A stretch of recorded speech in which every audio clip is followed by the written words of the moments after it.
오늘 이곳에 계신 성령님, 우리에게 말씀하시고 우리를 가르치소서.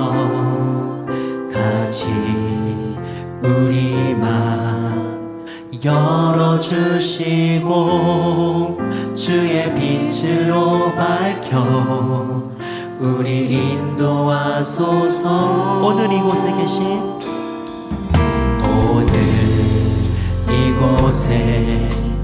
계신 성령님, 우리에게 말씀하시고 우리를 가르치소서. 같이 우리 맘 열어주시고 주의 빛으로 밝혀 우릴 인도하소서. 주님보다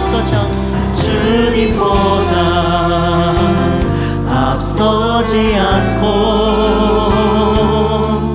겸손하게 주님의 말씀 기다리니 주님 손에 우릴 드립니다. 사랑으로 인도하소서.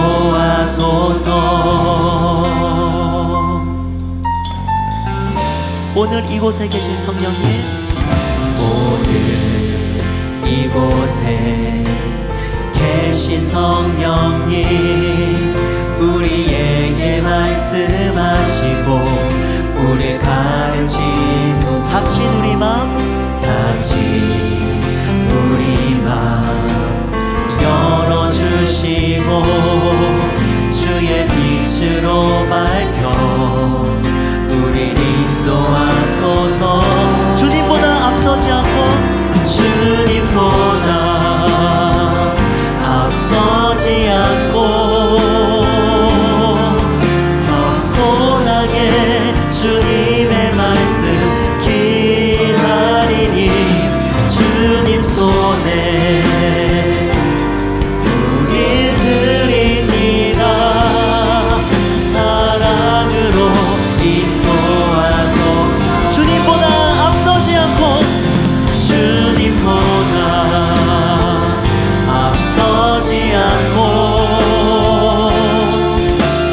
주님보다 앞서지 않고 겸손하게 주님의 말씀 기다리니 주님 손에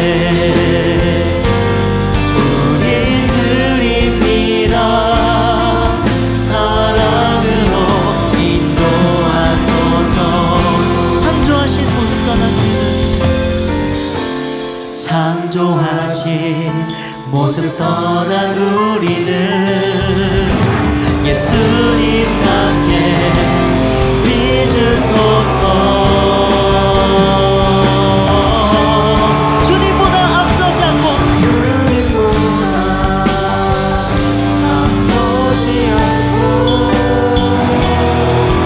겸손하게 주님의 말씀 기다리니 주님 손에 우릴 드립니다. 사랑으로 인도하소서. 주님보다 앞서지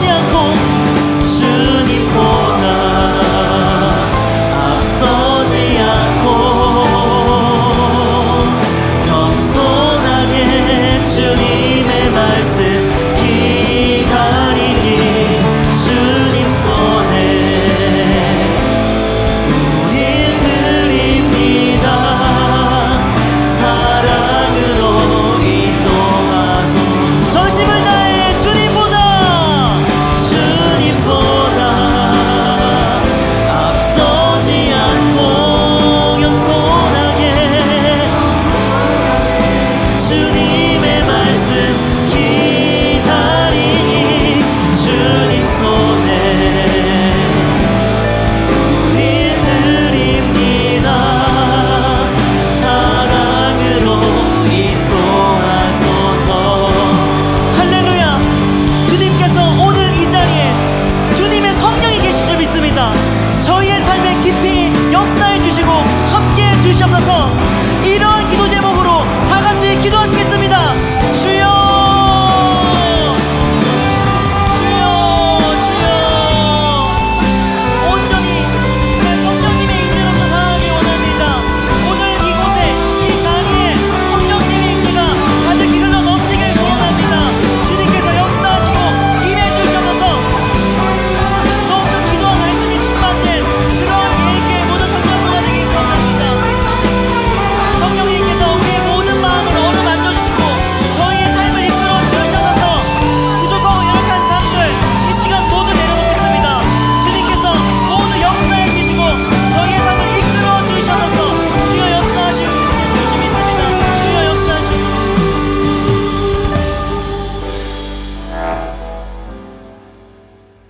주님, 이 시간 저희와 함께 해주셔서 감사합니다.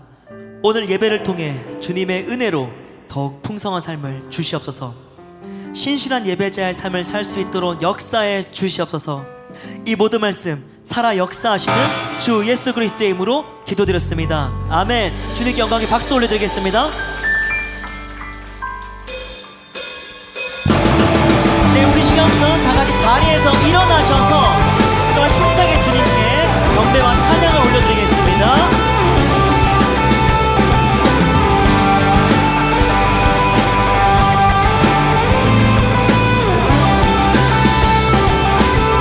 구름 타고 오실 분, 구름 타고 오실 분, 모든 나라 전하리. 죄사슬 끊기네, 죄사슬 끊기네. 주의 찬양 선포할 때 주를 막 다시 한번 고백합니다. 구름 타고 오실, 구름 타고 오실 분, 모든 나라 전하리. 죄 사슬이 끊길 줄 믿습니다. 죄 사슬 끊기네. 주의 찬양 선포할 때 주를 막을 자 누구니. 우리 주는 사자, 유다의 그 사자, 크게 보용하며 함께 싸우시네. 주 앞에 모두 경배하리. 죽임 당하신 주는 어린 양, 모든 죄를 위해 사슬 끊었네. 모두 전하리. 사자와 어린 양께 주 앞에 모두 경배하리.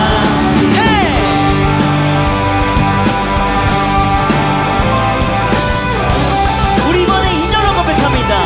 문들을 열어라, 문들을 열어라, 왕의 왕을 맞이하라.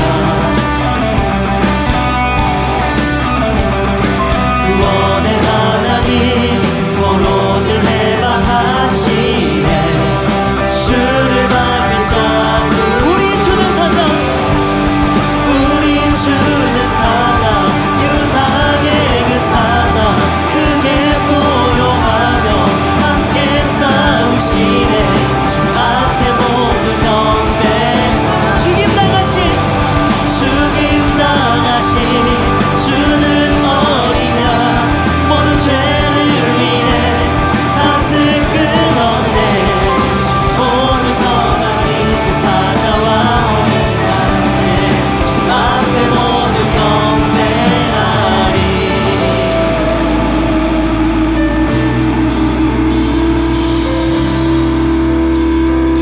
주를 막을 자 누구니. 주를 막을 자 누구니. 주를 막을 자 누구니. 주를 막을 자 누구니. 주를 막을 자 누구니.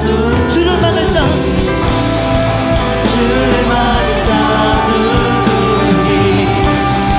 주를 막을 자 누구니. 마지막으로 주를 막을 자 누구니. 누가 막으리. 우리는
자는 영원하도다.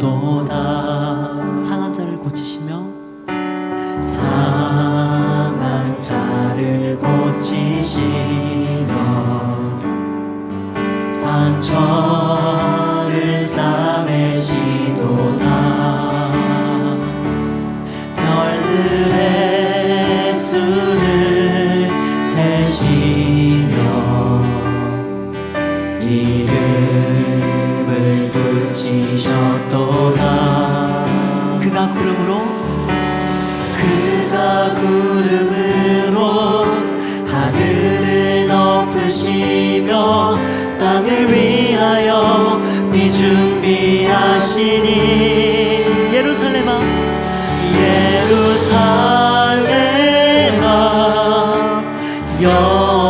여호와를 찬송할지어다.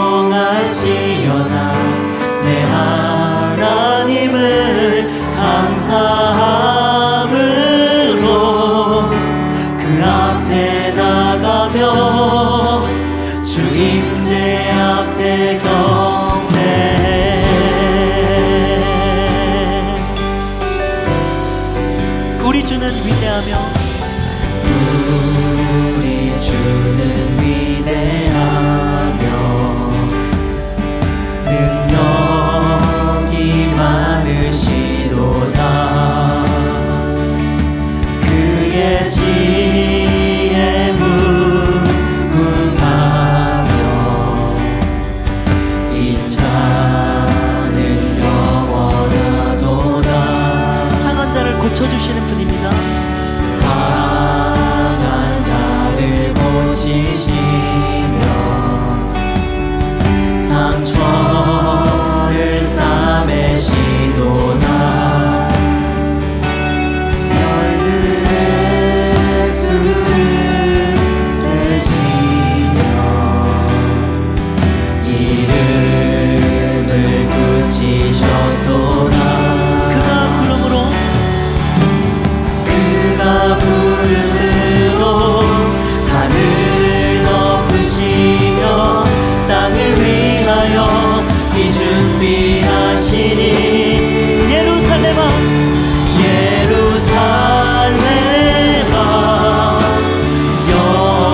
여호와를 찬송할지어다. 내 하나님을 감사함으로 그 앞에 나가며 주 임재 앞에 경배해. 예루살렘아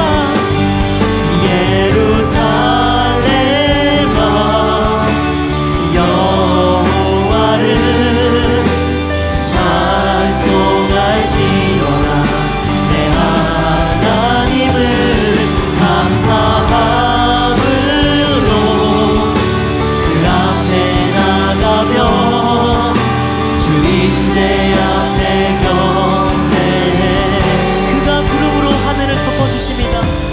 그가 구름으로 하늘을 덮으시며 땅을 위하여 비 준비하시니 그가 구름으로 하늘을 덮으시며 땅을 위하여 비 준비하시니 그가 구름으로 하늘을 덮어주십니다. 그가 구름으로 하늘을 덮으시며 땅을 위하여 비 준비하시니 그가 구름으로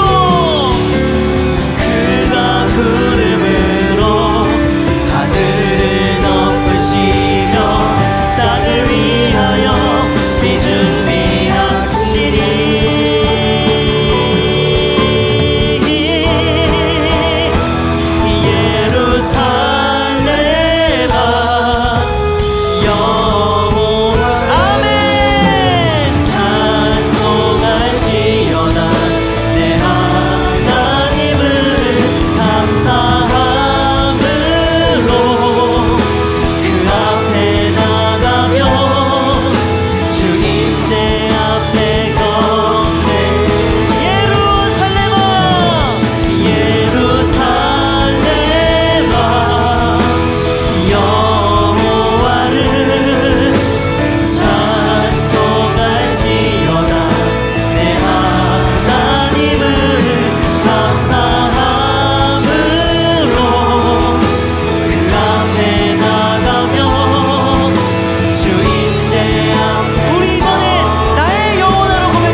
감사하고 그의 이름을 불러 아뢰며 그가 하는 말을 만민 중에 알게 할지어다.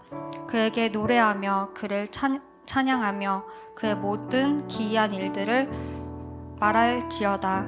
그의 거룩한 이름을 자랑하라. 여호와를 구하는 자는 마음이 즐거울지로다. 여호와와 그의 능력을 구할지어도 그의 얼굴을 항상 구할지어다. 할렐루야. 사랑해 주님 감사합니다. 오늘도 우리가 예배의 자리에 나와 하나님께 경배와 찬양을 올려드리고 주님 주시는 말씀을 들을 수 있도록 인도하심에 감사합니다. 이 시간 예배 가운데 풍성한 은혜를 허락하시고 우리의 생각과 마음을 온전히 주님께 내어 드리오니 주님 우리의 예배를 기쁘게 받아주시고 주님 홀로 영광 받아주세요. 주님 우리 한 주간을 돌아보면 우리는 주님을 나의 구원자 주님으로 모신다고 고백하지만 그 고백을 잊을 때도 있습니다.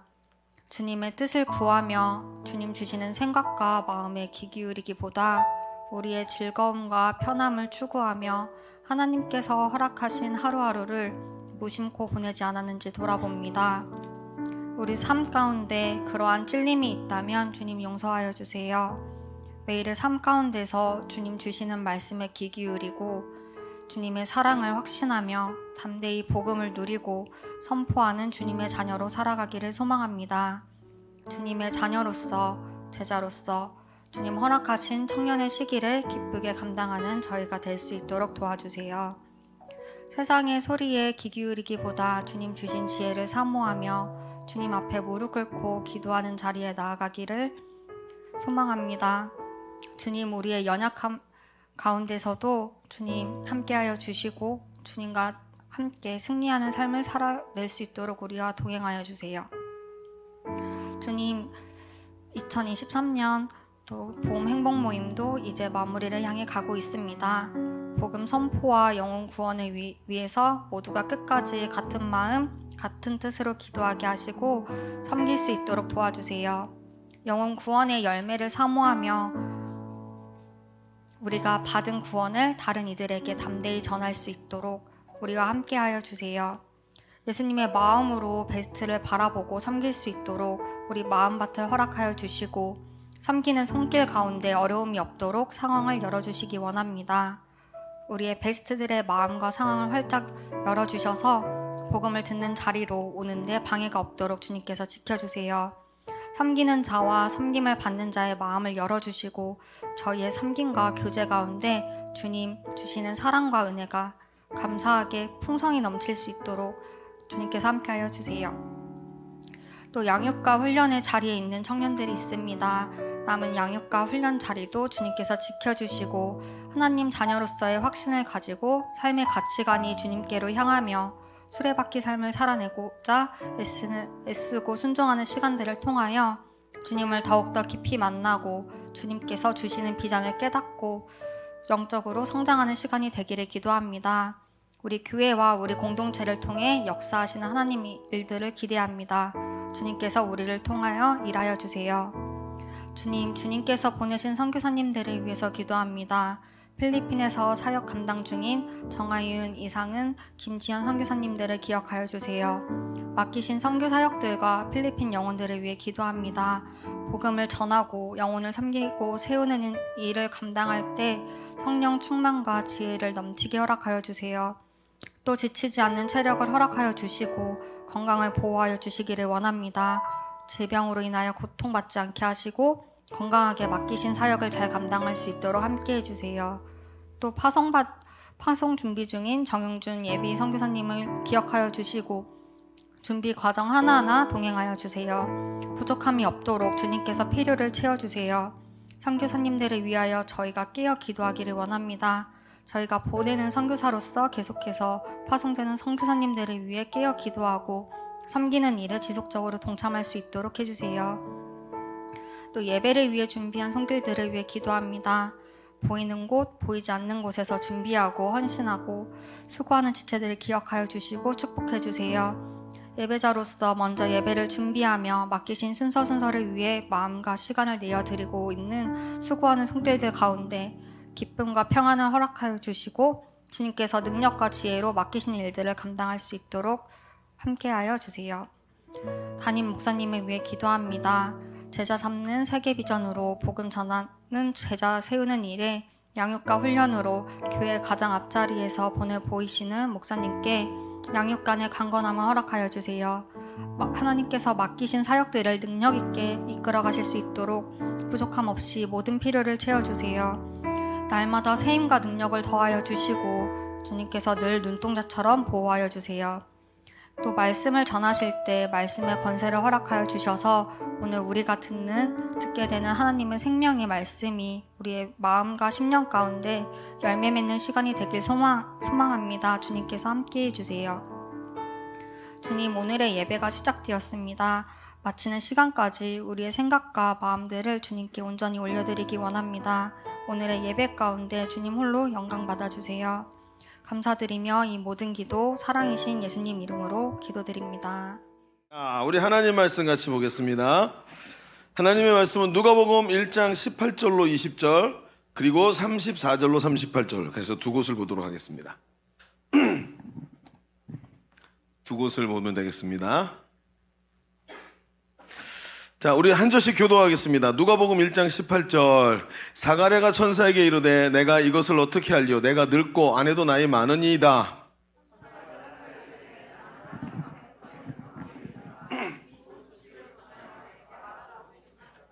같이 봅니다. 오라, 이 일이 되는 날까지 내가 말 못하는 자가 되어 능히 말을 못하리니 이는 내가 내 말을 믿지 아니함이거니와 때가 이르면 내 말이 이루어지리라 하더라. 아멘. 자, 그 다음에 34절부터 보겠습니다. 마리아가 천사에게 말하되 나는 남자를 알지 못하니 어찌 이 일이 있으리이까?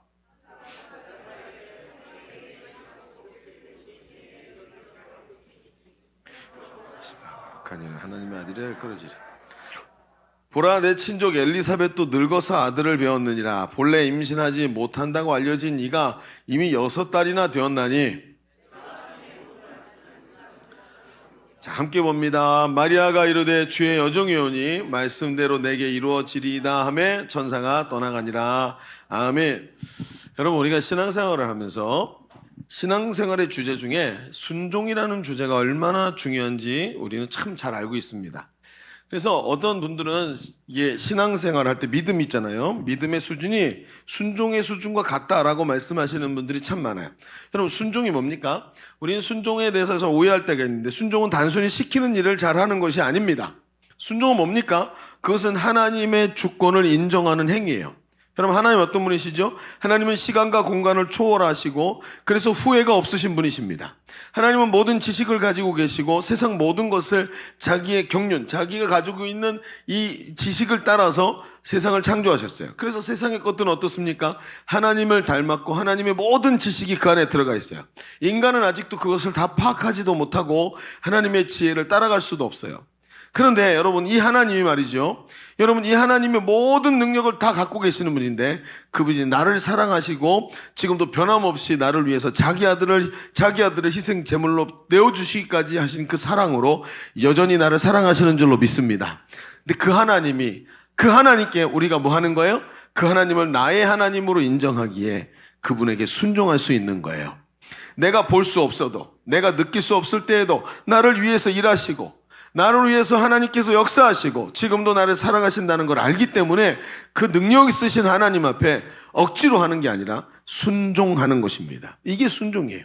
그래서 순종은 단순히 시키는 대로 하는 것이 아니라 하나님의 주권을 인정하는 행위가 되는 거예요. 그래서 순종하는 자를 하나님이 기뻐하시더라는 거예요.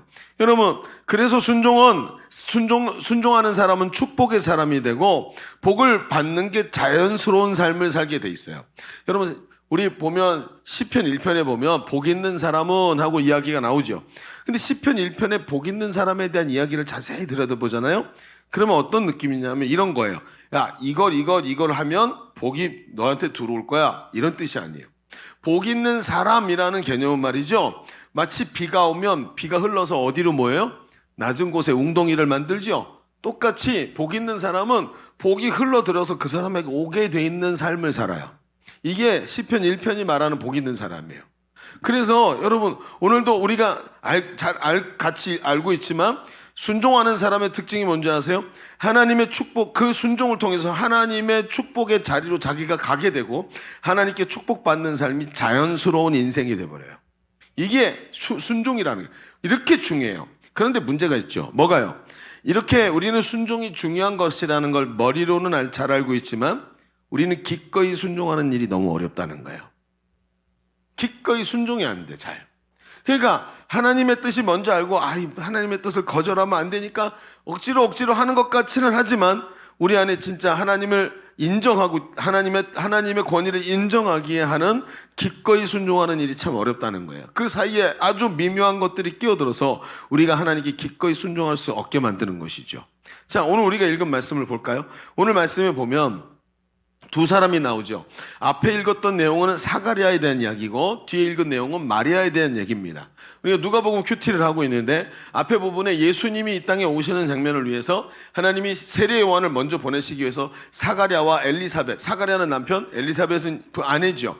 그래서 그 사이에 불임 환자인 두 사람에게 요한을 보내실 테니까 요한이 예수님의 길을 예비할 것이다 하고 이야기하시는 장면이 내용이고, 뒤에 있는 것은 하나님께서 동정녀 마리아에게 동정녀를 통해서 예수님이 오실 것을 예고하는, 이게 수태고지, 그 맞습니다. 고지서, 아이를 가지게 될 것을 가르쳐주는 그 수태고지의 내용이에요.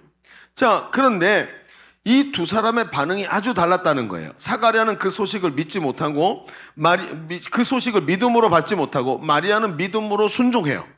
결과적으로 나중에 사가랴가 하나님께 찬송하고 하나님의 영광을 드러내기도 하지만, 그런데 이 두 사람의 모습은 지금 아주 다르다는 거예요. 사가랴는 믿지 않은 행동으로 인해서 말을 할 수 없는 상태에 딱 빠지고 하나님 입을 딱 닫아버리시죠.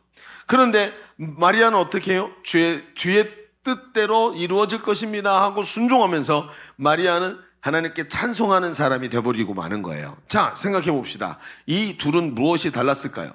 왜 똑같은 상황에서 똑같은 이야기를 듣고 똑같은 그 일들을 행해야 되는데 이 둘에게 무슨 차이가 있었을까요? 한번 가만히 생각해 봅시다. 왜 축복의 말을 듣고도 기꺼이 순종하는 모습과 그렇지 못한 모습으로 나뉘었을까요? 성경을 여러분 지난주 큐티를 자세한 분들은 알 겁니다. 여러분 그 큐티에 보면 천사장 가브리엘이 왔는데 가브리엘이 두 사람에게 공통적으로 말해요. 이건 너에게 하나님의 축복의 말씀이다. 하나님이 너를 사랑하셔서 주신 은혜의 말씀을 내가 전한다. 그리고 정확하게 얘기를 해줍니다. 그런데 이런 축복의 말씀을 듣고도 순종과 불순종으로, 순종하지 못하는 모습으로 나뉘었다는 것이죠. 자, 오늘 우리는 이 말씀을 한번 깊이 좀 보려고 합니다. 그러면서 순종에 대해서 이야기를 해봅시다. 순종이 복된 일이라는 것을 알면서도 왜 순종하지 못하는지 우리 스스로 좀 깊이 보고, 오늘 우리가 이 믿음의 자리에서, 즉 순종의 자리에 기꺼이 설 수 있는 이런 이 마지막 시대, 정말 하나님 앞에 축복을 받을 수 있는 우리 청년들 되기를 바랍니다. 자, 우리 주보를 펼쳐서 봅시다. 주보 3면에 보면 오늘 말씀의 내용이 나와 있죠. 그래서 말씀의 내용을 쭉 보시면 오늘의 말씀의 제목은 뭐죠? 한계점에서 들리는 음성이라고 정해놓고 우리 두 가지 얘기를 보겠습니다. 자, 첫 번째는 이런 거예요. 무엇이 보이느냐보다 무엇을 볼 것이냐를 선택하는 것이 더 중요합니다. 한번 써놓으면 이제 읽기가 편하죠. 우리 방송실에 제가 여기를 잘 안 봐서 몰랐는데 뒤에가 이렇게 하지 말고 그냥 저 제목하고 오늘 본문하고 이런 게 써놓으면 어떨까요? 그리고 제가 첫 번째 할 때 첫 번째 얘기 써주고 두 번째 할 때 두 번째 얘기 같이 1번, 2번 두 개 같이 보일 수 있도록 하면 어떨까 하는 생각이 들어요. 저는 맨날 앞에만 보다 보니까 뒤에 뭐가 있는지 몰랐는데 여러분 뒤에만 계속 보고 있으니까, 그죠? 빈자리 있는 것보다 그게 낫겠죠? 그래요. 다들 마지못해서 끄떡거렸어요. 그래요. 자, 무엇이 보이느냐보다 무엇을 볼 것이냐를 선택하는 것이 중요합니다. 뭐가 이렇게 복잡해? 한번 들어보세요. 오늘 우리는 먼저 이들이 무엇을 보았는지에 대해서 얘기해 보려고 합니다. 자, 봅시다. 먼저 우리는 이 두 사람의 입장을 좀 이해해야 돼요. 어떤 입장이요? 자, 먼저 사가랴의 입장을 한번 봅시다. 사가랴는 제사장이에요. 그런데 하나님께 충성스럽게 살았지만 앞에 보니까, 이제 말씀을 보니까 그 하나님께서 그에게 태문을 열어주진 않으셨어요. 사가랴는 나이가 많아요. 이제는 아마 아이를 가질 수 없는 그 나이까지 간 것 같아요. 그의 아내 엘리사벳과 사이에서 그래서 아기가 없이, 자녀가 없이 불임으로 오래 살았어요. 여러분 당시 시대가 어떻죠? 여인이 임신하지 못하면 그것은 대단한 수치로 여겼죠. 이들은 이미 이 임신하지 못하는 일들로 많은 어려움과 고통을 경험했을 거예요. 수많은 의사를 만나기도 하고 하나님 앞에 엎드려서 제사를 드리고 기도도 수도 없이 했을 거예요. 그러면서 하나님 앞에서 기도하면 응답해 주시겠지 하고 하나님 앞에 엎드렸지만 그 소망을 가질 때마다 실망을 경험하고 여러 가지 어려움과 고난을 당한 터였을 것입니다. 그런데 그들이 어떻게 했어요? 그들에게 찾아와서 천사가 다시 소망을 가져라 라고 얘기를 하는 거예요. 여러분 사람이 소망을 내려놓는 게 얼마나 힘든지 몰라요. 왜냐하면 소망을 가질 수 없는 사람이 소망을 가질 때 그 소망은 굉장히 무거운 짐이기 때문에 그래요. 여러분 불임환자가 더 이상 임신을 할 수 없다는 그 결론을 내리기 위해서 얼마나 많은 고난을 당하는지 아시죠? 단 더 이상 임신할 수 없는 사람이야 라고 결론을 내리기 위해서 얼마나 많은 고난을 당했겠습니까? 그런데 그 고난 속에서 또 희망을 가지고 또 희망을 가졌는데 그 희망을 더 이상 가지지 않게 될 때 그건 굉장히 어려운 일인 거예요. 그러니까 그가 지금 사가랴가 천사의 이야기를 듣고 내가 이렇게 나이가 많은데 내가 이렇게 오랫동안 나님 불임으로 살았는데 이제 와서 무슨 임신입니까? 라고 말하는 것도 과언이 아닐 수 있다는 거예요. 반대로 이번에는 우리 마리아에게 가봅시다. 마리아는 처녀 임신이라는 아주 위험한 얘기를 들었어요. 물론 우리 시대도 그렇습니다만 당시에는 처녀가 임신하면 엄청난 가문의 수치였어요. 거기다가 결혼에 준하는 이 정혼이라는 한 사이에 이 정혼이 뭐냐 하면 여러분 정혼이 뭐죠? 정혼이 뭐예요? 자, 우리 졸린 사람들은 저 뒤에 다 서 계시는 거예요. 그죠? 서 계신 분들은 졸려서 가서 서 계시는 거예요. 그래서 졸지 않으려고 애를 쓰는 이런 우리 청년들의 모습이 우리 교회 전통입니다. 그죠? 그래요. 졸지 않고. 왜냐하면 우리 1시 반 예배는 졸릴 수밖에 없기 때문에. 네. 가끔 저는 설교하다가도 졸아요. 그러니까 양해하시고 그럴 때마다 목사님을 깨워주세요. 자, 보세요. 여러분, 정혼이 뭐냐면 법적으로는 결혼한 거지만 아직 동거하지 않는 게 정혼이에요. 결혼을 앞두고. 자, 그러면 법적으로 이미 결혼한 사이예요. 그런데 보십시다. 이 상대편 남편 된 사람이 이 정혼한 사이에 자기 아내가 이미 동거하기 전에 임신을 했다면 그건 대단히 기분 나쁜 일일 수밖에 없어요. 남편 쪽에서 불만을 터뜨려서 사회에다 드러내면 그 여인은 그냥 바깥으로 끌려나가서 돌에 맞아서 그 자리에서 죽게 돼 있어요. 이게 율법이에요. 얼마나 위험한 일이냔 말이에요. 여러분 생각해 봅시다. 이 두 사람 다 동일하게 아주 부정적이고 아주 어려운 한계 상황이 그들 앞에 놓여 있어요. 그래서 이 사람들이 이 이야기를 듣는 게 단순히 천사는 하나님의 축복이라고 말했지만 이 사람들에게 마냥 그렇게 받아들이기에는 어려운 이야기였다는 것이죠. 그런데 그럼에도 불구하고 두 사람의 이야기는 너무 달라요. 11절을 보세요. 사가랴가 말합니다. 18절에. 자, 18절을 먼저 보여주세요. 사가랴가 이렇게 말해요. 같이 볼까요? 시작. 사가랴가 천사에게 이르되 내가 이것을 어떻게 알리요? 내가 늙고 아내도 나이가 많으니이다. 그렇죠. 안 되는 이유가 뭐예요? 우리 많이 해봤다. 얼마나 이 소망을 내려놓는 게 힘들었는데 이제 와서 무슨 또 소망을 가지라고. 다 늙었고 나이도 많고 이미 월경도 끊어졌고 다 끝났어. 우리 안 돼요 라고 얘기를 한 거예요. 근데 보십시오. 똑같이 한계 상황이고 극단의 상황인데 마리아가 38절에 이렇게 말합니다. 같이 읽어볼까요? 마리아가 이르되 주의 여종이오니 말씀대로 내게 이루어지리이다 하며 천사가 떠나가니. 여러분 한번 가만히 생각해 보세요. 사가랴는 어디다 초점을 맞췄죠? 눈에 보이는 현실을 보세요. 현상을. 여러분 사가랴는 늙었고 가능성이 없는 지금 자신의 처지에 초점을 맞췄어요. 그래서 지금 우리는 할 수 없다라는 이야기를 객관적으로 하고 있다는 거예요. 그런데 마리아노 전혀 일어날 수 없는 상황을 천사를 통해 말씀하시지만 어떤 일의 가능성보다는 하나님께서 하시려는 일에 초점을 맞췄어요. 두 사람은 다른 곳에 초점을 맞췄습니다. 여러분 천사는 두 사람 모두에게 기쁜 소식을 전했습니다. 그러나 사가랴는 보이는 것을 보기는 했지만 무엇을 볼지 선택하지는 못했던 거예요. 이게 굉장히 중요한 이 차이를 만들어냈습니다. 우리가 한국의 상황에서 해야 할 중요한 결정이 무엇일까요? 보이는 대로가 아니라 무엇을 볼지를 결정하는 겁니다. 여러분 10수년 전에 한 20년쯤 전일 겁니다. 미국의 신문에 아주 큰 기사가 하나 났는데, 대단한 건 아닌데 왜 이렇게 큰 기사가 났는지 한번 들어보세요. 닉 시즈맨이라는 사람이 살았었어요. 그런데 이 닉 시즈맨이 무슨 일을 했냐면 철도 영무원이었어요. 그런데 이 사람이 죽었다고 기사가 난 거예요. 그는 철도역에서 열심히 일했습니다. 다른 동료들과 원만한 관계를 유지하고 아주 성실히 일하던 직원이에요. 그런데 어느 여름날 그가 일하고 있던 이 철도역에서 직원이 생일이 되었어요. 그래서 모든 동료들이 그 생일 파티에 초대를 받았어요. 그래서 파티에 참석하기 위해서 시골 마을에 그냥 우리 빨리 일을 마치고 해야 될 일 마치고 조금 일찍 퇴근합시다. 그렇게 해가지고 열심히 일하고 빨리 퇴근하게 되었어요. 이때 닉 시즈맨은 이 성실한 사람이라서 자기가 하던 일을 마무리 짓기 위해서 자기가 일하고 있던 냉동차 속에 들어갔어요. 그러니까 기차 중에 냉동칸이 있죠. 냉동차, 화물차를 이 속에 들어갔는데 동료들이 그가 들어간 걸 모르고 빨리 일을 끝내니라고 문을 탁 닫고 밖에서 잠그고 퇴근해 버렸어요.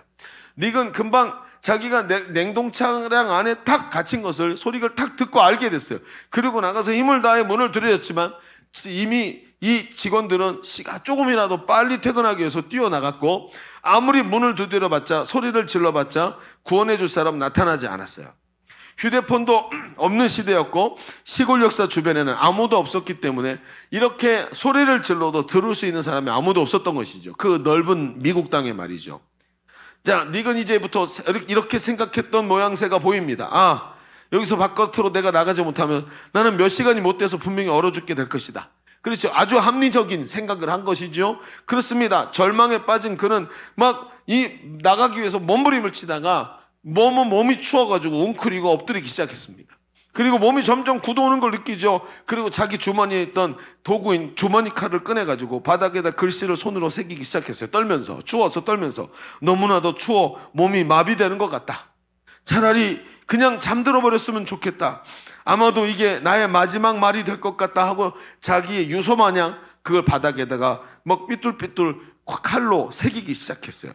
그리고 시간이 지났어요. 다음날 아침 이 철도역의 직원들이 출근을 하고 없어진 사람을 찾는 일하고 여기저기 하다가 어제 일을 하다가 멈춘 냉동차의 차량의 문을 딱 열었는데 그 안에 닉이 있었습니다. 그런데 닉은 자기가 써놓은 글자 그대로 죽어 있었습니다. 너무 놀라운 일이죠. 그래가지고 경찰들이 오고 막 조사를 하는데 사람들이 닉의 죽음에 대해서 계속 고개를 갸웃거리는 거예요.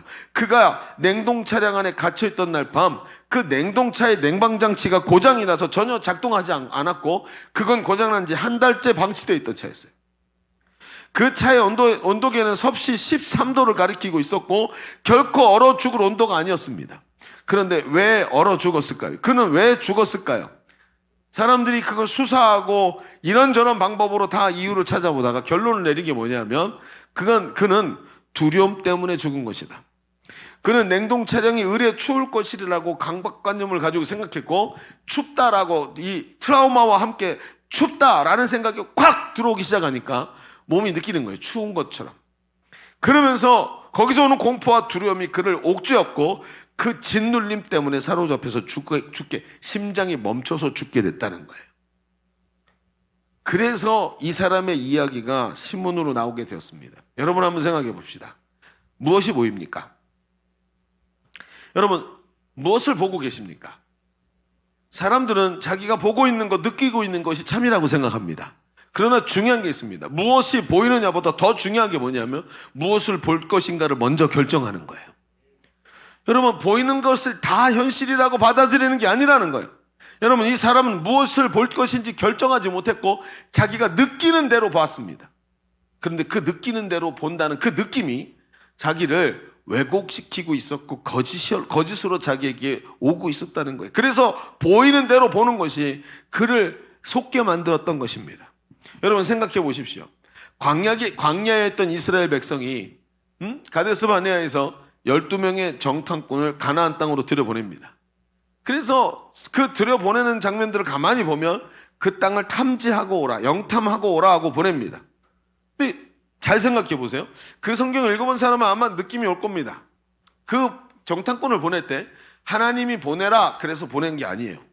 저들이 우리 정탐꾼을 보내봅시다 그래서 하나님이 허락을 해주세요. 보내라고. 근데 문제가 있죠. 자, 정탐꾼을 보내긴 보냈는데 저들이 이걸 왜 보냈을까요? 나중에 보면 알게 되지만 저들은 이걸 보내면서 과연 저 땅을 우리가 차지할 수 있을지 없을지 가능성을 염탐해 보기 위해서 보낸 겁니다. 그래서 가만히 보면 정탐하고 오라라고 얘기를 하는데 중요한 걸 빠뜨려요. 뭐를? 무엇을 봐야 될지를 정해주지를 않아요. 무엇을 보고 오라고 얘기하지를 않아요. 그들은 12명의 정탐꾼은 가나안 땅을 두루 다니면서 자기 눈에 보이는 것을 보기 시작합니다. 과연 적과 꿀이 흐르는 땅이고 많은 것이 그 속에 보였습니다. 많은 게 보입니다. 그런데 하나님이 주시기로 한 적과 꿀이 흐르는 축복의 땅을 봅니다. 그런데 그 순간 그 속에 마귀가 역사하기 시작합니다. 그리고 초점을 흐리죠. 그들이 보면서 눈에 보이는 게 또 들어오는데 뭐가 보여요? 하나님이 저 땅을 주시겠다고 한 적과 꿀이 흐르는 땅은 맞는데 거기에 누가 사냐면 네피림이라는 거인 족속이 살아요. 그들은 다윗과 싸웠던 골리앗 같은 사람들이 그들이 그 땅을 다 차지하고 있는데 그들과 비교해 보니까 키가 2배나 크고 3배나 크고 하는데 자기 자신을 보니까 그들에 비해서 보니까 자기들이 메뚜기처럼 보이더라는 것입니다. 부정적인 생각에 사로잡혔고 무엇을 볼 것인가에 딱 정하지 않으니까 하나님 백성이 위대하신 하나님의 백성이 자기 스스로를 메뚜기처럼 보잘것없는 것으로 생각하더라는 거예요. 보이는 것을 보는 게 중요한 게 아닙니다. 무엇이 사실이냐 팩트를 체크하는 게 중요한 게 아닙니다. 여러분 얼마나 뉴스 아나운서들이 나왔고 팩트 체크 했습니까? 나중에 정권이 바뀌고 보니까 그 팩트라는 게 다 눈속임이었다는 거 나중에 나오지 않습니까? 무슨 얘기를 하는 것이냐 보이는 것을 보는 게 중요한 게 아니라 무엇을 볼지를 결정하는 게 더 중요한 것입니다. 그걸 성경은 정확하게 말해주고 있는 거예요. 여러분 한번 생각해 봅시다. 하나님께서 하실 일을 보는 사람은 초점이 자기 주변 환경과 자기가 경험한 것들에 초점을 맞추질 않고 하나님이 어떤 일을 하실 것인가에 초점을 맞추고 봅니다. 그러니까 어때요? 이게 지금 나한테 불리하냐 유리하냐 될 것이냐 안 될 것이냐 가능성이 얼마나 있느냐가 아니라 하나님은 어떻게 생각하고 계시느냐, 하나님의 뜻이 무엇이냐를 보는 거예요. 왜요? 하나님의 뜻이 거기 있으면 그건 100% 그렇게 되기 때문입니다. 여러분 어떤 일이 일어나도 그렇게 된다는 거예요. 내 한계를 넘어서 하나님이 하실 일을 보는 것입니다. 그때 내 삶 속에 있는 하나님의 주권을 인정하면서 하나님께 우리가 헌신하고 하나님의 뜻에 합당한 삶을 살 수 있는 것입니다. 여러분 제가 지난 주간에 지난 주간인가요? 제가 큰 숲에 갔던 게 지난 주간이죠. 이 자리에 여러분하고 나누지를 못했어요. 참 아쉽다라는 생각을 했는데 혹시 지난 주간 주일날 제 설교 들어보신 분 계시나요? 영상으로? 그래요. 한 사람 볼 것을 결정한 사람이 한 사람 있어요. 나머지는 다 10명의 정탐꾼이야. 나중에 보십시오. 제가 왜 그러냐면 어려운 얘기를 하려고 그래요. 제 앞에 1부 2부 예배 때는 하지 않았던 얘기를 여러분과 하려고 합니다. 여러분에게 더 민감한 얘기일 겁니다. 여러분 보십시다.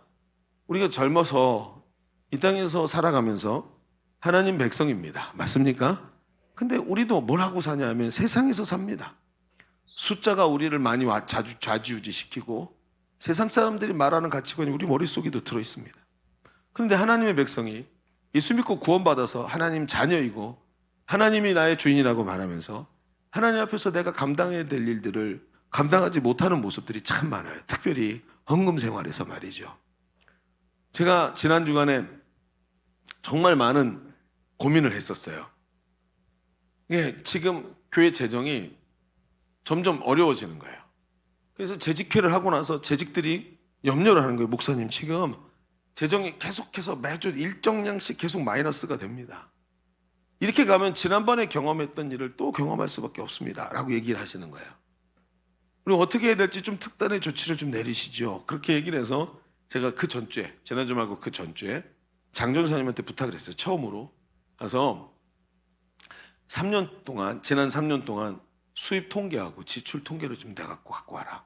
이렇게 얘기를 했어요. 그래서 전도사님이 준비하고 가져왔어요. 근데 제가 그건 이제 면밀히 비교를 하면서 쭉 면밀히 전도사님하고 분석을 하는데 첫 번째 굉장히 중요한 특징 하나를 발견했는데 그게 뭐냐면 우리 교회 재직, 그러니까 서리 집사님 이상, 여기 서리 집사님 손 들어보세요. 서리 집사님, 서리 집사, 또 여기 서리 집사, 35세 이상이 서리 집사죠. 청년들 중에도 신앙생활 계속 하던 사람 중에 35세가 넘으면 서리 집사를 주는 거예요. 이 두 사람은 서리 35세 넘었습니다. 그래요. 할렐루야. 그래요. 근데 이 서리 집사 이상 장로님들까지 우리 교회에서 재직이라고 얘기하는데 재직과 셀리더 중에 11조를 안 하는 사람이 거의 없었어요. 깜짝 놀랐어요. 이렇게까지 많이 한다고? 그 11조를 안 하는 사람이 아주 특별한 이 이유를 빼고는 전부 11조를 하시는 거예요. 그리고 이제 그러고 나서 이제 수입을 쭉 보는데 수입이 매해마다 조금씩 늘었어요. 계속. 교회가 성장했다는 얘기죠. 재정적으로. 근데 지출을 보는데 지출이 왜 마이너스가 되는지 쭉 마이너스를 쭉 찾아보니까 첫 번째, 이자가 2배 넘게 올랐어요.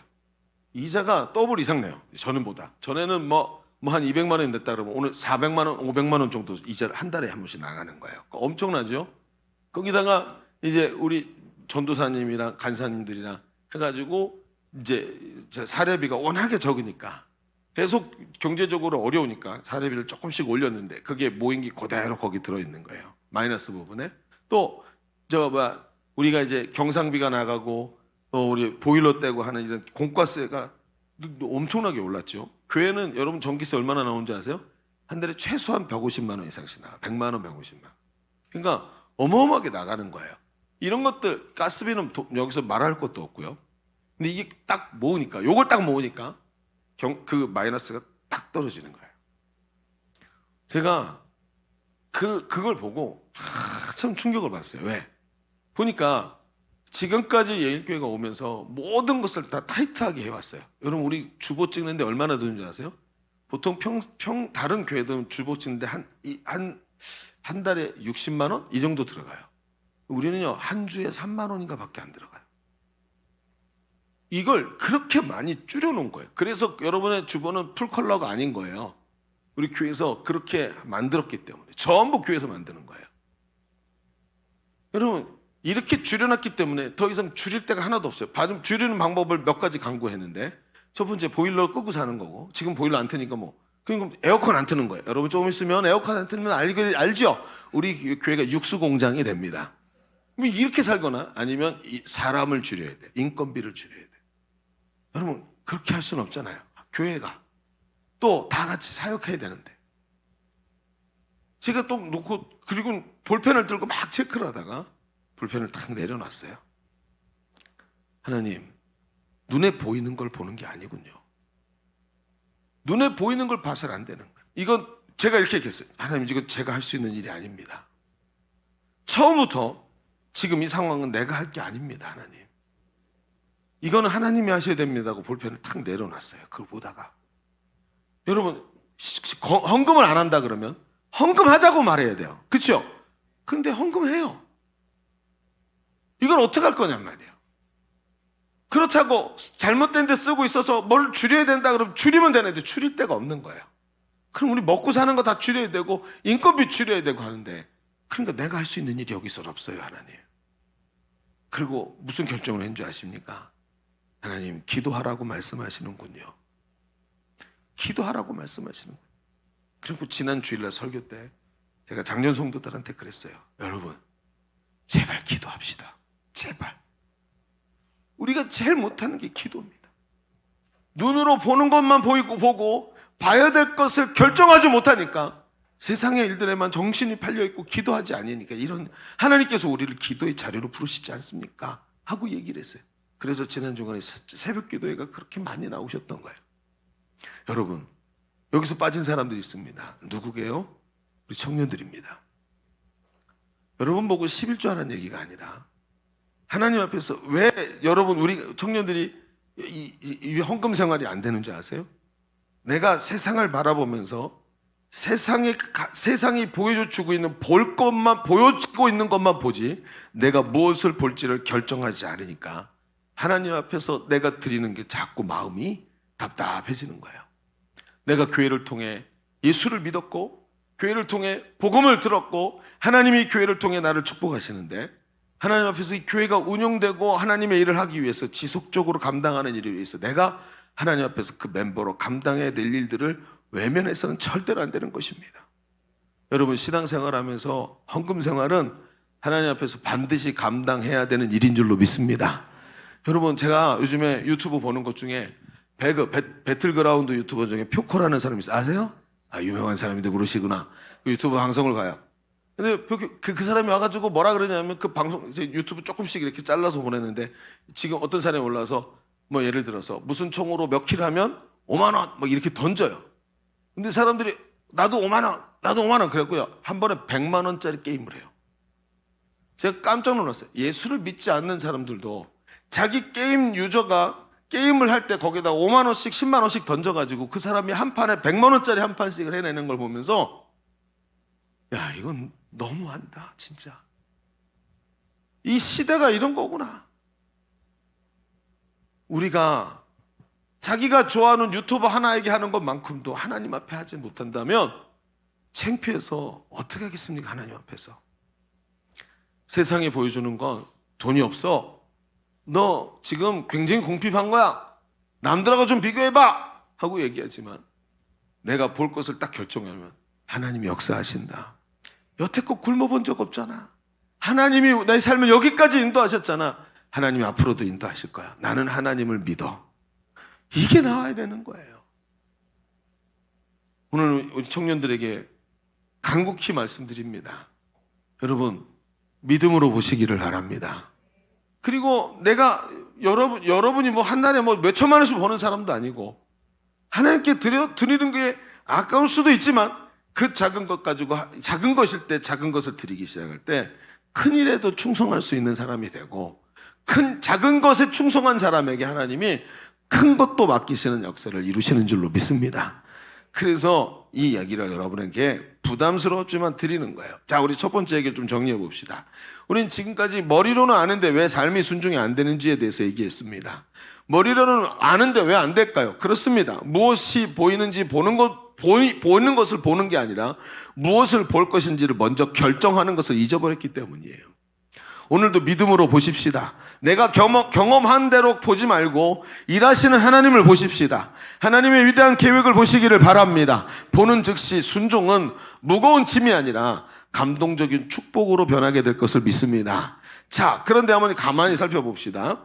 사실 마리아는 말이죠. 무엇을 볼 것인지 결정했다라고 우리가 말했지만 가만히 성경을 읽어보면 마리아도 천사의 말을 듣고 의심하는 장면을 보여줘요. 그래서 뭐라 그래요? 내가 지금 남자를 모르는데 어떻게 그런 일이 일어나지요? 그래서 뭐 합니까? 사가랴와 마리아는 둘 다 내게 어떻게 이런 일이 일어날 수 있습니까? 라고 반문을 해요. 그렇죠? 왜 그랬을까요? 아니, 그런데 왜 그렇게 됐을까요? 그렇죠, 여러분. 우리가 지금 뭘 볼 것인지를 딱 정해도 우리가 부딪히는 게 뭔지 아세요? 현실이라는 벽이 있기 때문에 그래요. 이 현실이라는 벽에 부딪히다 보면 내가 아무리 믿음이 있어도 내 삶 속에서 계속 질문을 하고 반문할 수밖에 없는 상황이 오는 거예요. 그렇죠? 여러분, 벼룩이 말이죠. 땅바닥에서 딱 뛰면 40cm를 뛴답니다. 그런데 그 벼룩을 투명한 컵으로 딱 덮어서 10cm에다 가둬놓잖아요. 그럼 40cm를 뛰던 벼룩이 컵 안에서 탁 튀다가 뚜껑이 10cm 있으니까 땅 부딪히잖아요. 그럼 머리 홍나고 막 아파하고 쩔쩔 매다가 한 30분쯤 있잖아요. 그럼 딱딱 부딪히던 벼룩이 부딪히질 않는데요. 뛰긴 뛰는데. 그리고 뚜껑을 열면, 그 컵 뚜껑을 딱 열면요. 벼룩이 40cm를 뛰던 애가 10cm만 살짝 뛴대요. 그렇죠. 현실이라는 보이지 않는 벽에 꽝 부딪히고 나니까 내가 무엇을 볼 것인가를 결정해도 현실의 벽이 너무 단단하고 높기 때문에 그게 넘어가기가 어렵더라는 거예요. 여러분 보십시다. 한계점. 우리는 늘 올바른 선택을 해야 되고 그 한계점에 있을수록 더 하나님 앞에서 무엇을 볼지를 선택해야 되지만 선택과 관계없이 오늘 우리에게는 뭐가 있어요? 그래서 현실이라는 벽이 있기 때문에 그게 어려운 거예요. 그래서 마리아가 물어보는 것입니다. 근데 봅시다. 우리 두 번째에다가 한번 이렇게 써볼까요? 두 번째. 그렇다면 무엇을 볼 것인지 선택했다면 두 번째, 이제는 그 본 것을 가지고 이제는 어떻게 반응하느냐가 중요합니다. 자, 이제 한 걸음만 더 나가봅시다. 그리고 이제 오늘 말씀을 마칠 거예요. 잘 들어보십시다. 현실이라는 게 있는데 목사님 그게 그렇게 쉽지가 않네요 라는 이야기인 겁니다. 그랬더니 현실에 무엇을 볼 것인지를 선택하는 곳에서 멈춰서는 안 되고 그걸 가지고 어떻게 반응하느냐가 중요하다는 거예요. 자, 한번 생각해 봅시다. 오늘 사가랴 이야기를 앞에 했죠. 소망을 가지게 이 사가랴 같은 소망을 포기한 사람들에게 다시 소망을 가지게 하는 게 얼마나 잔인한 일이냐라고 이야기를 했어요. 그들에게 아기를 가지게 해줄 테니까 다시 소망을 품으라 라는 천사의 말 자체가 고문에 가까운 일일 수 있다 그랬죠. 여러분 충분히 공감할 수 있는 상황입니다. 그러나 우리는 이 사가랴의 반응이 철저히 경험에 의지된 반응이라는 것을 알 수 있죠. 그는 수많은 노력으로 경험하고 그 결론으로 이미 포기한 상태가 된 것입니다. 경험에 의지된 생각은 그가 아무리 평안에 대한 소식을 들어도 결국 부정적으로 결말을 지을 수밖에 없는, 그게 경험에서 나오는 이야기입니다. 근데 반면 마리아의 의심을 봅시다. 앞에 제가 다시 두 번째 딴지를 건 게 마리아의 의심이죠. 자, 마리아의 의심은 경험에서 나온 부정적인 게 아니라는 거예요.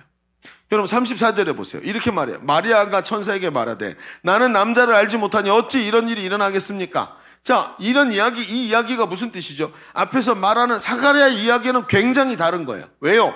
그 다음에 나오는 장면이 뭐냐 하면 천사가 마리아의 말을 듣고 하나님은 그렇게 일하실 수 있다 라고 말했더니 마리아가 뭐라고 대답하죠? 자, 34절부터 한번 봅시다. 우리 다시 한번. 자, 34절 얘기했죠. 어찌 이런 일이 있으리까? 35절 천사가 대답하여 이르되 성령이 내게 임하시고 지극히 높으신 이의 능력이 너를 덮으시리니 이런 하나님이 역사하시면 된다.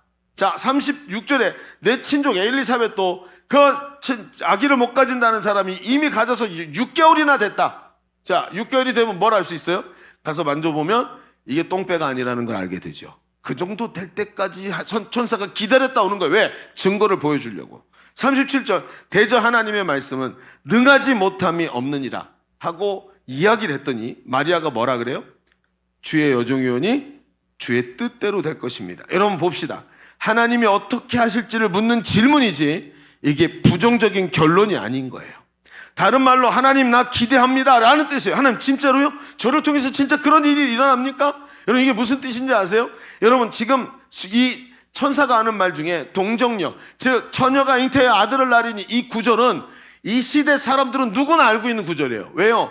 여러분 이미 이사야서에 선지서에 메시아가 올 것이라는 장면에 이 구절들이 그냥 있었고 400년 동안 신구약 중간기에서 암흑 속에 있을 때 이들은 하나님 우리에게 언제 메시아를 보내줍니까 하고 이 말씀을 암송하던 구절들이에요. 그러니까 다윗의 시에서 이스라엘을 영원히 다스리는 자가 올 것이다. 이게 메시아 예언이란 말이에요. 그러니 천사가 지금 와서 뭐라 그랬어요? 처녀가 잉태하여 아들을 낳을 것이요 다윗의 집에 영원히 왕노로 다리라. 이 말 자체가 뭐냐면 너를 통해서 하나님이 메시아를 보내실 거다. 정말로요? 너무 감사하지요. 그런데 저는 아직 남자를 모르는데 어떤 방법을 쓰시는데요? 그거 하나님이 하시면 된다. 아 그런가요? 그럼 주의 여종이니 하나님의 뜻대로 쓰시면 됩니다. 이 뜻이었던 거예요. 여러분 마리아의 지금 의문은 경험에서 나오는 부정이 아니라 어린아이 같이 순수한 의문과 질문이라는 거예요. 제가 지금까지 21살 때 21살 때 저는 전도사가 됐어요. 처음 전도사 사역을 나갔어요. 근데 그때부터 시작해서 20년 동안 부교육자 사역을 했는데 그렇게 많은 시간 동안 여러분 제가 안 해본 사역이 거의 없어요. 유아부 빼고 거의 다 해봤어요.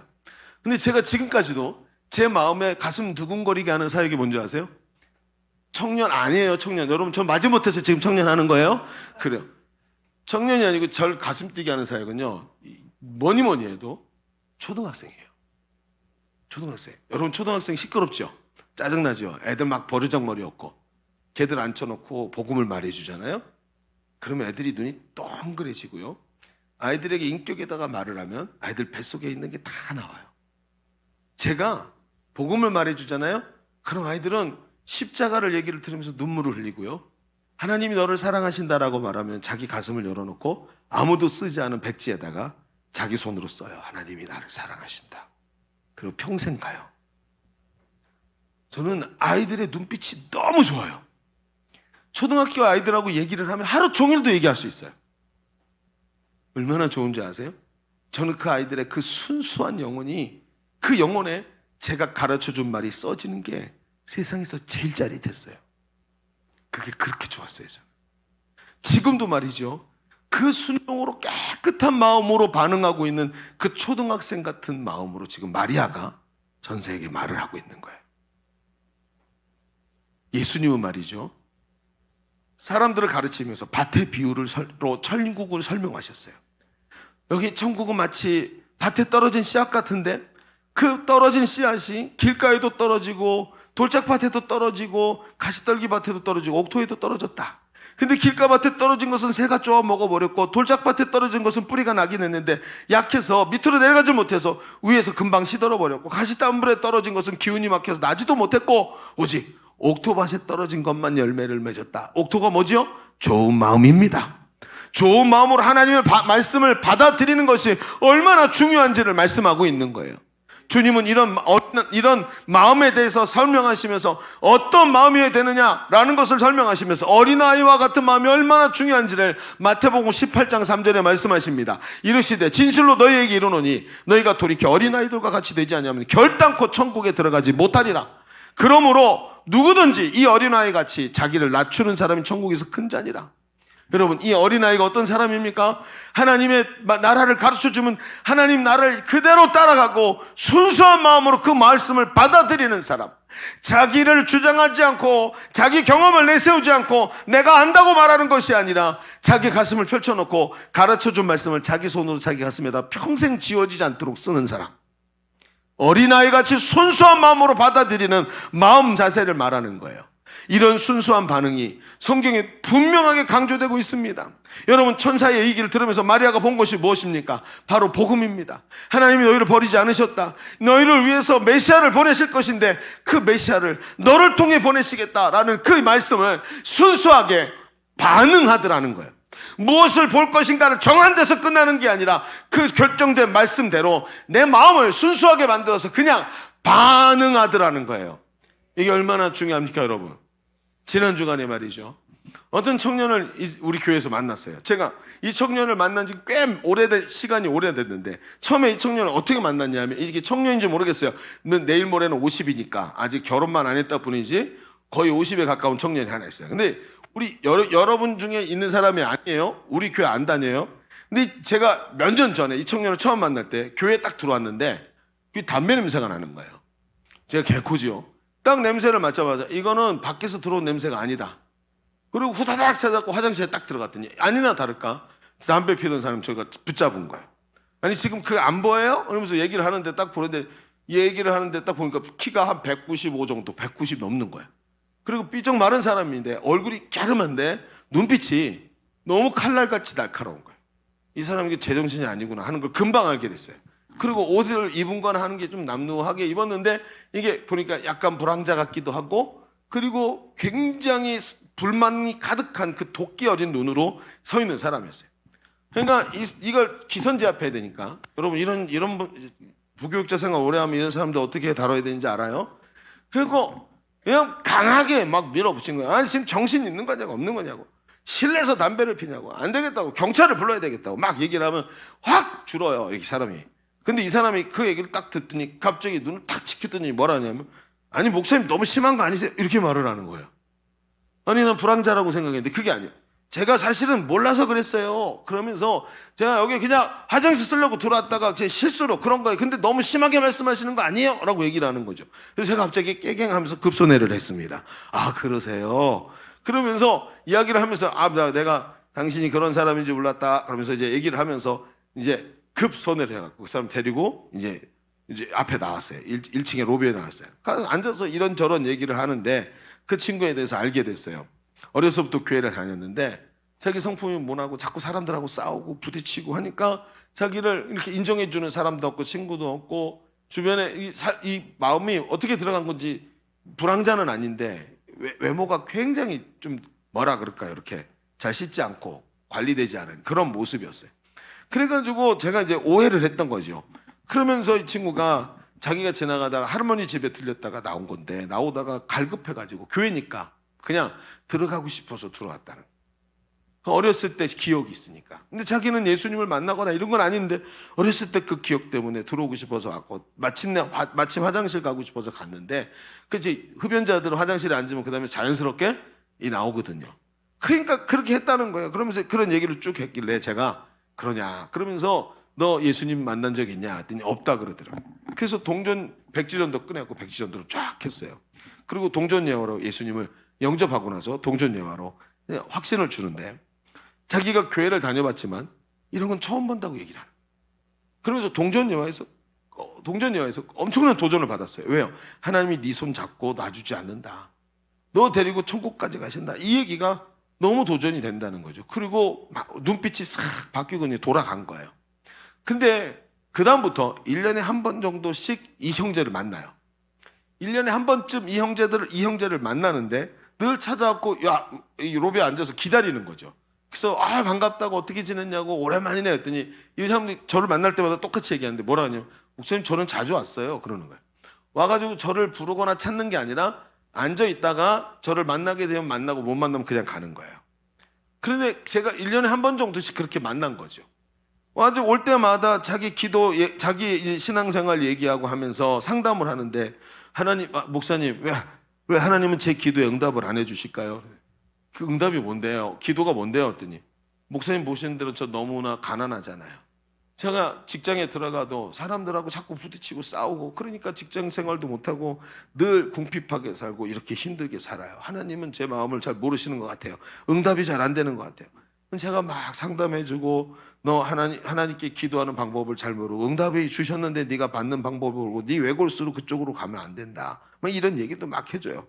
그럼 또 얘기 듣고 가고 그랬어요. 근데 이번에도 왔는데 딱 보니까 지난번보다 더 안 좋아졌어. 살도 많이 빠지고 머리카락도 많이 빠지고 맨날 모자를 쓰고 다녀. 그리고 이빨도 몇 개 없는 것 같고, 정말 안 좋은 상황인 거죠. 그러면서 와서 고립된 삶을 이야기를 하는 거예요. 답을 내지 못하고 답답하게 하소연만 하고 있는데, 이 친구가 그러고 고개를 푹 숙이고 자신 삶이 너무 힘드니까 있다가 갑자기 주머니에서 뭘 꺼내는 거예요. 주머니에서 이렇게 해서 뭘 꺼내. 그래서 저한테 주는데 보니까 동전 하나, 동전 딱 들고 이렇게 말해요. 목사님, 그때 그거 있잖아요. 이게 뭐게요? 동전 비유, 동전여화. 이거 좀 다시 가르쳐 주세요. 그러는 거예요. 그리고 동전을 잡고, 이게 형제가 받은 구원이에요. 근데 하나님이 당신의 손에다가 이거 주셔서 손을 딱 잡고 있는데, 이렇게 가져가는 게 아니에요. 손 펴보라고. 손 펴고 하나님의 손과 형제의 손 같이 잡는 거예요. 손을 잡고 그 사이에 동전을 집어넣죠. 그러면서 꽉 손을 붙잡고 살다 보면 건강 문제도 있고 여러 가지 문제로 손에 힘이 빠지는데, 힘을 빼보라고. 힘을 뺐는데 손이 왜 안 떨어지죠? 하나님이 꽉 잡고 있어서요. 그렇죠. 하나님 꽉 잡고 있죠. 근데 형제는 손에 힘을 뺐는데 구원이 어디 있나요? 여전히 손 안에 있죠. 이걸 해주는 거예요. 근데 이걸 들으면서 이 친구가 벌써 눈물이 그렁그렁하기 시작해요. 그러면서 숨을 내쉬고 들어 마시고 하는 소리가 들리면서 다 대답을 합니다. 동전비율을 다 끝나고 났는데 형제가 손을 빼지 않고 제 손을 꽉 붙잡아요. 제 손 2배쯤 돼요, 손이. 제 손을 꽉 붙잡고 가만히 있어요. 고개를 숙이고 한참을 있다가 저에게 말합니다. 목사님, 나는 하나님이 붙잡고 계시는 거 맞지요? 그럼요. 내 구원은 내 힘으로 되는 게 아니죠. 그럼요. 내가 부족해도 하나님이 저 붙잡아 주시는 거죠? 라고 물어보는 거예요. 그 어눌한 말투로 이걸 다 물어봅니다. 그리고 제가 대답을 해주니까 그 얘기를 다 듣고는요, 그리고 아무 말도 하지 않고 조용히 일어납니다. 일어나서 걸어가는 거예요. 그래서 이 친구가 어디를 가나? 같이 일어나서 따라가는데 문 쪽으로 하더니 이렇게 나가는 거예요. 나가고 그냥 가는 거예요. 그래서 제가 물어봤어요. 아니, 집에 가요? 그랬더니 어디 가요? 그랬더니 집에요. 그러면 인사를 하고 가야지. 했더니 맞아. 그러면서 악수하고 그러고 가는 거야. 뭐냐면 그 말씀에 도전을 붙잡고 있으니까 옆에 누가 있는지 내가 뭐 하는지 모르고 그냥 이제는 더 이상 여기 있을 이유가 없어요. 왜요?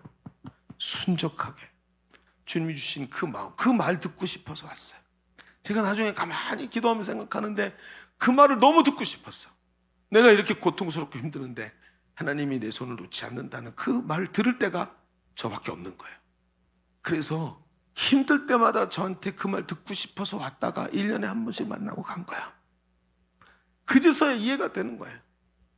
그 말을 듣고는 이제 더 이상 아무것도 필요 없어. 그것만 있으면 돼. 그리고 그다음부터 제가 안 보이는 거죠. 그냥 집에 가는 거예요. 물론 그것 때문에 회사에서 오래 못 버텼겠지만, 그냥 가. 나 인사도 안 해. 그랬더니 와가지고 악수하고, 그리고 또 멍하니 저쪽 걸어갑니다. 제가 뒤에다 대고 소리를 질렀어요. 다음에 또 와.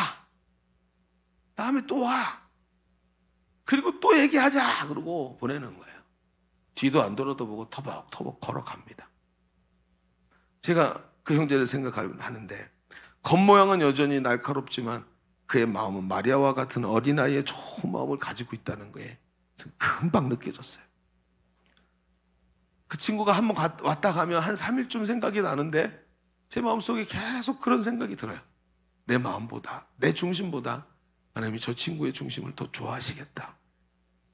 어린아이 같은 그 마음, 그렇게 받아들이고 그렇게 반응하는 그 어린아이 같은 마음을 하나님이 너무 좋아하시겠다. 그럼 어떠십니까?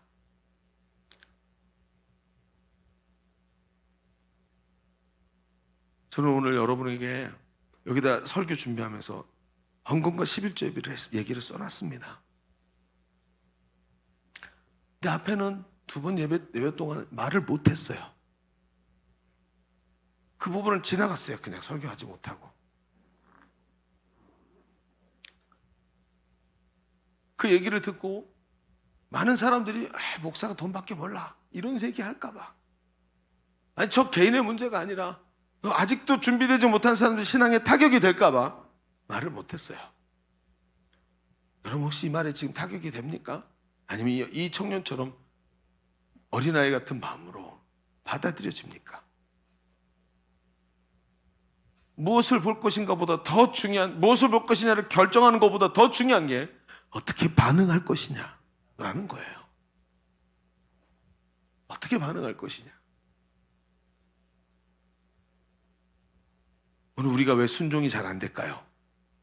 순종이 하나님 앞에 복받는 삶이고 순종하는 자를 하나님이 너무 좋아하시는 것을 알면서도 머리로 아는 게 왜 우리에게 순종이 잘 일어나지 않는가? 우리는 깊이 생각해 봐야 됩니다. 자, 우리 말씀을 좀 정리해 봅시다. 순종은 우리가 하나님의 주권을 인정하는 행위입니다.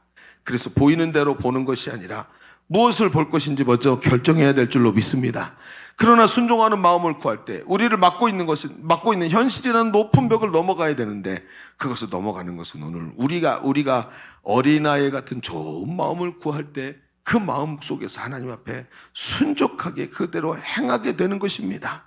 반응하게 되는 것입니다. 여러분 예수님은 어린아이 같은 믿음이 아니면 천국에 들어갈 수 없다고 하십니다. 옥토와 같은 하나님의 뜻에 열린 마음을 가진 사람이 자기 경험을 의지하지 아니하고 오늘도 마음을 열고 복음에 반응하면서 어린아이 같은 마음으로 나갈 수 있는 것입니다. 여러분 오늘 그 마음을 구하시기를 바랍니다. 어느샌가 내 마음속에 굳어있는 마음이 들어오고 세상의 가치들이 들어와서 또 목사님 헌금 얘기하네 이런 생각이나 하고 있어서는 안 된다는 거예요. 오늘도 마음을 열고 하나님의 뜻에 반응할 수 있는 자 되기를 바랍니다. 우리는 시작하면서 순종은 억지로 하는 것이 아니라 그랬어요. 순종이 복된 일인 것을 알면서도 왜 못하는지 알아보자고 깊이 있는 자리까지 가자고 얘기했습니다. 이제 이 마음을 가지고 하나님 앞에서 순종의 사람으로 설 수 있는 우리 젊은이 되기를 주님의 이름으로 축원합니다. 자, 기도하겠습니다. 자, 여러분 눈을 감으십시다. 그리고 마음으로 보십시오. 목사님 막 소리를 치면서 얘기했는데 그 이야기들이 이제 마음으로 받아들여야 되는 시간입니다, 여러분. 잠시 말씀을 묵상합시다.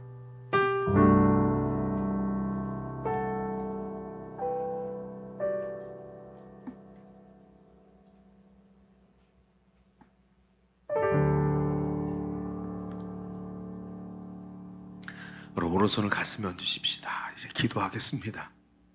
하나님, 나는 경험을 의지하면서 세상이 보여주는 대로 보여지는 대로 보기만 했지 무엇을 볼지를 결정하지를 않았고 하나님 앞에서 내가 어떤 사람인지 결정하지 않았더니 악한 마귀가 틈타고 들어와서 나를 속이고 내 눈을 속였던 것을 수없이 경험했습니다. 하나님, 그래서 순종하지 못했고 세상 가치관으로 주님을 판단했습니다. 주님, 이제 내 안에 무엇을 볼지를 결정하는 자가 되게 하여 주옵소서. 내가 누구인지를 말하게 하여 주시옵시고 세상이 보여주는 대로 보는 것이 아니라 무엇을 볼지 결정하고 볼 수 있는 믿음의 사람 되게 하여 주옵소서. 우리 먼저 한번 주님 외치고 기도합니다. 주여, 주여 역사하시기 원합니다. 오늘도 하나님, 내 안에 아버지 무엇을 볼지를 결정하는 자 되기 원합니다. 세상이 보여주는 대로 보는 자가 아니라 무엇을 볼지를 결정하고 순종하는 믿음으로 보게 하여 주옵소서. 하나님 안 되는 이유를 보는 자가 아니라 하나님이 일하시는 걸 보는 자 되게 하여 주옵소서. 내가 경험했던 것을 보는 사람이 아니라 하나님이 하실 일을 볼 수 있는 사람 되게 하여 주옵소서. 아버지 하나님 역사하시기를 간절히 원합니다. 하나님 역사하여 주옵소서. 우리 연이어서 한 번 더 기도합시다. 하나님 어찌하면 좋습니까? 내가 주님의 말씀에 반응하지 아니하고 내 마음이 어린아이처럼 부드러운 마음이 아니라 돌짝반 마음이 된 것은 아닌지요. 하나님 주님의 뜻을 알았다면 이제 아버지 어린아이처럼 반응하게 하여 주옵소서. 내게 순수한 마음으로 가여 주시옵시고 순전함으로 주님을 따라갈 수 있는 하나님 마음을 내게 허락하여 주옵소서. 우리 다시 한번 주님 외치고 기도합니다. 주여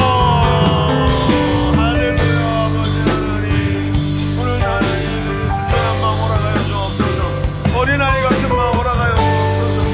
성령님 기름 부어 주옵소서. 아버지 하나님 우리가 함께 하시는 주님의 은혜를 구합니다. 아버지 말씀하소서. 하나님 말씀하소서. 아버지 순전한 믿음 순전한 마음을 내게 허락하여 주옵소서. 어린아이 같은 마음을 내게 허락하여 주옵소서. 주님 단단하게 굳어서 아버지 하나님 세상에 닳고 달아서 세상 사람처럼 생각하는 것이 아니라 내 마음에 순전한 마음 주시어서 주님의 마음으로 생각하고 주님의 뜻으로 생각하고 하나님 마음을 가지고 오늘도 인도하시는 주님 감사합니다. 내 마음에 언제쯤 아버지 묻어있는 것이 있다면 열어주시옵시고 하나님 어린아이 같은 마음으로 주님을 따르게 하여 주옵소서.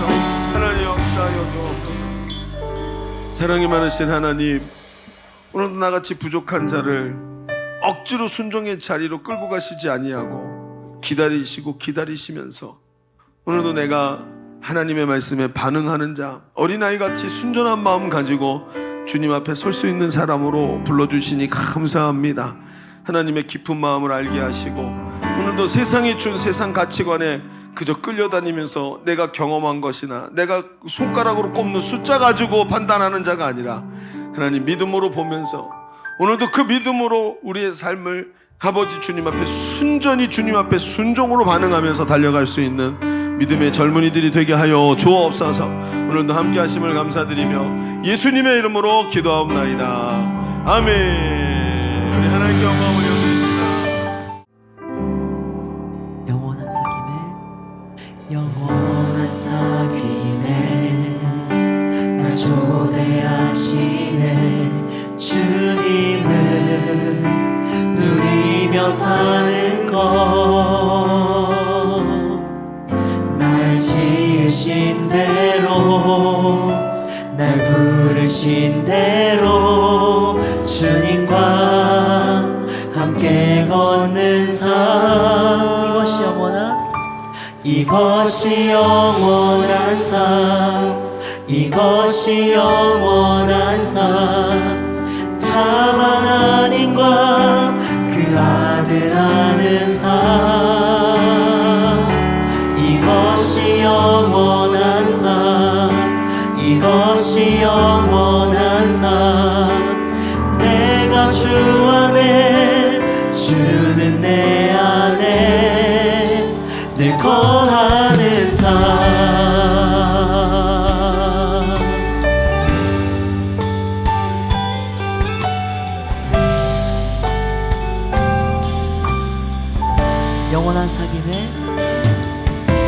영원한 사귐에 날 초대하시네 주님을 누리며 사는 것 날 지으신 대로 날 부르신 대로 주님과 함께 걷는 삶 이것이 영원한 삶 이것이 영원한 삶 이것이 영원한 삶 참 하나님과 그 아들 아는 삶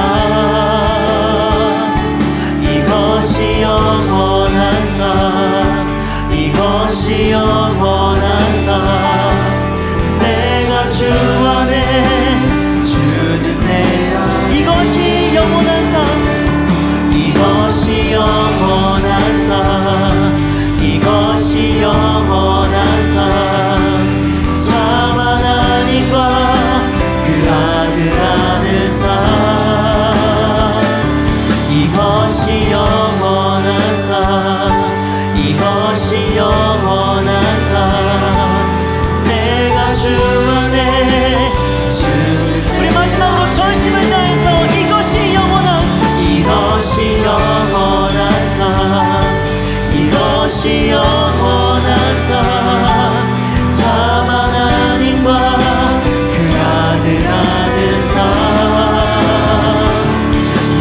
이것이 영원한 선, 이것이 영원한 선.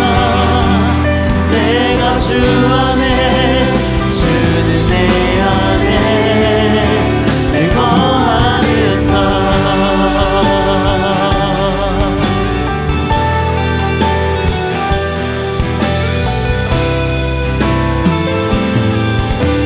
아멘. 주님 안에서 영원한 삶을 살기 원하면서 영광의 박수 올려드리겠습니다. 자, 우리 드려진 예물을 위해서 한번 기도하겠습니다. 하나님 감사합니다. 오늘도 너무나 귀한 예배 하나님께 올려드리고 주의 말씀 앞에 우리의 인격을 내려놓고 심각하게 주의 말씀 앞에 설 수 있도록 하시니 감사합니다. 하나님, 오늘 주신 말씀 붙잡고 말씀과 씨름하게 하여 주옵소서.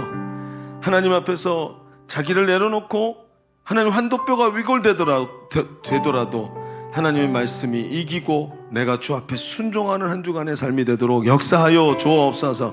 예물드린 손길들 기억하여 주시옵시고 하나님께 올려드린 이 기도의 제목 하나하나를 주님 붙잡으시고 인도하시고 응답하시어서 하나님이 주시는 은혜로 우리 젊은이들의 삶이 채워지게 하여 주시옵소서.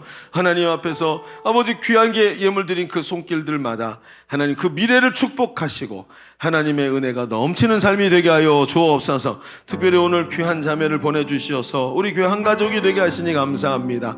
한 지체로 서로 사랑하며 섬기는 사이가 되게 하시고 교회 안에 잘 정착해서 하나님 영광 드러낼 수 있는 아름다운 인생이 되게 하여 주옵소서.